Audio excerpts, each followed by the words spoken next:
As confissões mais profundas do Papa Francisco, uma entrevista que você nunca esquecerá. Existe um momento na vida em que a alma sente que precisa parar, ouvir e permitir que uma voz diferente, carregada de verdade e humanidade, alcance o nosso coração. Hoje, você vai atravessar uma dessas experiências. Prepare-se. Imagine alguém que, diante da maior responsabilidade espiritual da Terra, ainda carrega no peito a humildade de um homem comum, um homem que não se esconde atrás da autoridade, mas revela suas dores, suas alegrias, seus medos, seus erros e, principalmente, sua esperança. Essa é a história que você está prestes a ouvir. As confissões mais humanas e emocionantes do Papa Francisco, nos seus próprios gestos, nos seus próprios silêncios.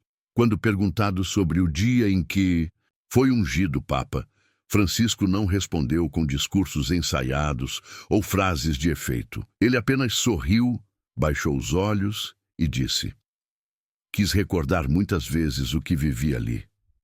Mas a verdade é que naquele momento eu nem sabia o que estava para acontecer." Ele contou que naquele dia caminhava tranquilo pelo Vaticano, alheio às articulações, às apostas silenciosas que se faziam nos corredores. Em meio a brincadeiras que não compreendia e perguntas estranhas sobre sua saúde, como o episódio em que lhe perguntaram se havia perdido um pulmão, Francisco sentia apenas uma paz estranha, como quem atravessa um rio sem saber que logo adiante encontrará uma cachoeira. Foi apenas diante de pequenos sinais, olhares, sussurros, gestos, que ele percebeu. Havia algo em movimento, algo grande, algo que não podia mais ser ignorado. "Fui dormir a sesta tranquilo", recorda. Mas lá no fundo, algo me dizia que aquele não seria um dia comum. E quando o conclave começou, pequenos gestos revelaram grandes presságios. Enquanto caminhava para a Capela Sistina, encontrou o cardeal Ravasi e juntos distraíram-se conversando sobre livros de sabedoria. Tão distraídos estavam que precisaram ser chamados. "Vocês vão entrar ou não?" Era como se, inconscientemente, eu não quisesse entrar, confidenciou com um leve sorriso. Na votação, a dinâmica foi silenciosamente se desenhando. No começo, como em 2005, as tendências ainda eram difusas. Mas algo mudaria profundamente. Naquela tarde, sentado com o coração em oração silenciosa, Francisco ouviu um amigo, o cardeal Rumes, se aproximar e sussurrar: "Não tenha medo. Assim age o Espírito Santo." Essas palavras ficaram marcadas em sua memória como um selo divino. E foi este mesmo amigo que, quando os votos se consolidaram e os aplausos ecoaram, o abraçou e disse: "Não se esqueça dos pobres." Essa frase, tão simples e tão imensa, moldou o pontificado que começava. Foi por causa dela que, quando perguntado que nome queria adotar, ele respondeu sem hesitar: Francisco, em homenagem a São Francisco de Assis, em homenagem aos esquecidos da terra. Francisco não se lembra de campanhas contra ou a favor. Não se preocupou em mapear inimigos ou aliados. Se houve campanha contra, eu nem percebi. Não quero me perder em suposições que podem ferir o outro. Preferiu caminhar com a leveza dos que confiam no chamado que receberam. Sobre a transformação interior, confessou: "Sempre fui feliz, mesmo nos momentos mais difíceis. A paz que carrego dentro de mim, ninguém me tira. Talvez as pessoas agora me vejam mais feliz, mas na verdade sempre fui assim." Apesar disso, sente saudades de caminhar livremente pelas ruas de Buenos Aires, misturando-se entre as pessoas, tocando realidades, ouvindo histórias. Hoje, a vida é outra, mas o coração permanece o mesmo. E talvez seja essa a verdadeira grandeza. Permanecer fiel à própria essência, mesmo quando o mundo inteiro nos observa. O último testemunho de Francisco, uma jornada de amor, verdade e esperança.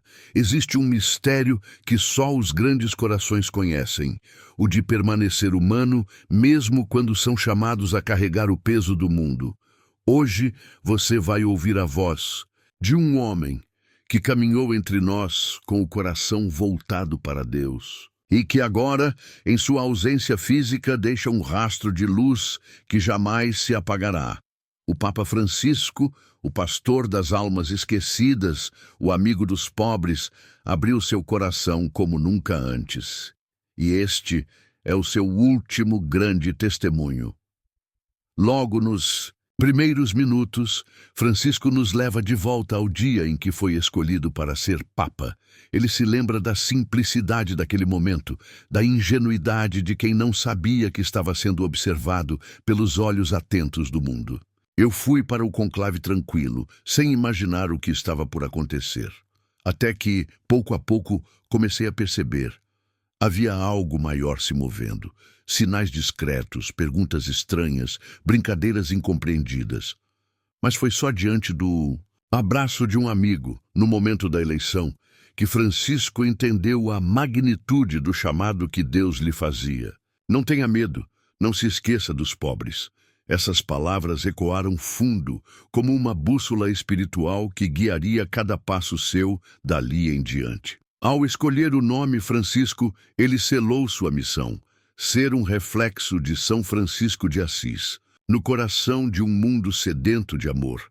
Em cada lembrança, Francisco mostrava a alma de um homem que não buscava o poder, mas a simplicidade. Nunca quis ser um príncipe. Sempre fui feliz em meio ao povo. O que eu perdi foi apenas a liberdade de caminhar pelas ruas, mas nunca a liberdade de amar. E é com essa mesma simplicidade que ele fala sobre temas delicados, sobre as pessoas com tendência homossexual. Francisco foi claro: quem sou eu para julgar alguém que busca honestamente a Deus? Falou com a ternura de quem entende que a igreja não é um clube de perfeitos, mas uma casa de portas abertas para todos os que desejam encontrar o Pai. A igreja é para todos, bons, maus, jovens, velhos, fortes, fracos. Cada um encontrará seu caminho diante de Deus. E quem somos nós para impedir isso? Sobre os divorciados recasados, foi ainda mais humano. Não podemos reduzir uma vida inteira a uma regra fria. Muitos matrimônios celebrados na igreja por falta de fé são nulos. Cada caso precisa ser acolhido com misericórdia. Com palavras simples, mas carregadas de sabedoria, Francisco lembrava que acima de qualquer norma existe a pessoa humana e o olhar misericordioso de Deus. Sobre o celibato sacerdotal revelou: o celibato não é uma lei eterna, é uma disciplina que pode ser revista. Afinal, há padres casados na Igreja Oriental, e isso não diminui sua vocação. Falou ainda da resistência que encontrou dentro da própria Igreja, mas em vez de lamentar, disse com serenidade: a resistência é saudável. Onde não há resistência, há morte. Melhor o debate honesto do que a submissão silenciosa. Com um sorriso humilde, lembrou: desde os tempos de São Paulo e São Pedro, a igreja sempre foi feita de conflitos, de tensões e também de encontros e reconciliações. Sobre sua vida cotidiana, confessou pequenos segredos. Nunca teve celular.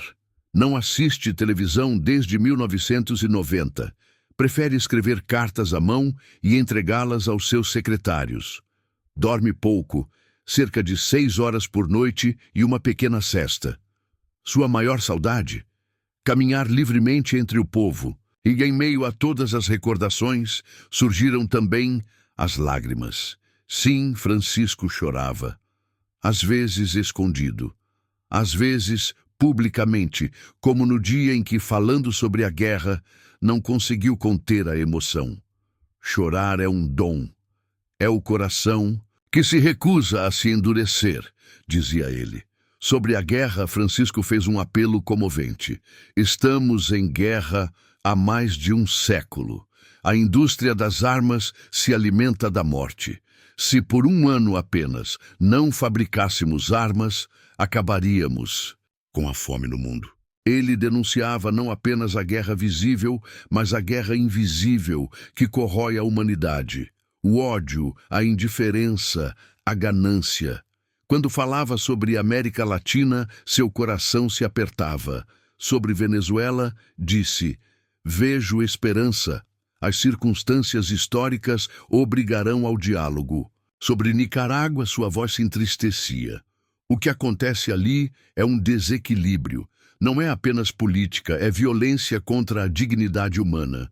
Sobre o narcotráfico, foi firme. A droga destrói. Destrói a pessoa por dentro. Não podemos resolver o mal suavizando o veneno. Temos que combatê-lo com coragem e compaixão. E ao ser perguntado se pensava em visitar a Argentina, respondeu com uma saudade imensa. Estava tudo planejado para 2017, mas circunstâncias políticas mudaram tudo. Espero que ainda possa acontecer. Hoje, sabemos que esse desejo não pôde se concretizar, mas seu amor pela Argentina e por toda a América Latina permanece vivo, como um eco eterno. Quando questionado sobre a morte, Francisco respondeu com a mesma serenidade de sempre. Não tenho medo da morte, sei que ela virá.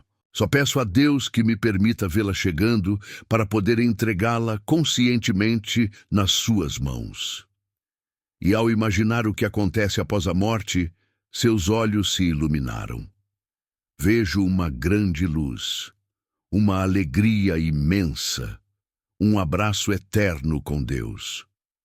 Francisco nos deixou essa imagem, a da alma que atravessa o último limiar, não com medo, mas com esperança.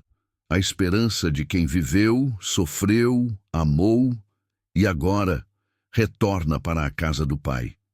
E talvez, no fim, seja isso que devemos levar conosco, que a verdadeira grandeza não está em títulos nem em poder, mas em permanecer humano até o último instante.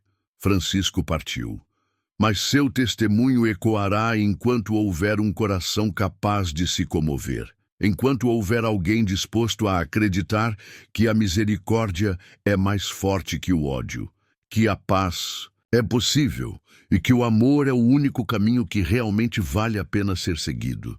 Descanse em paz, Francisco.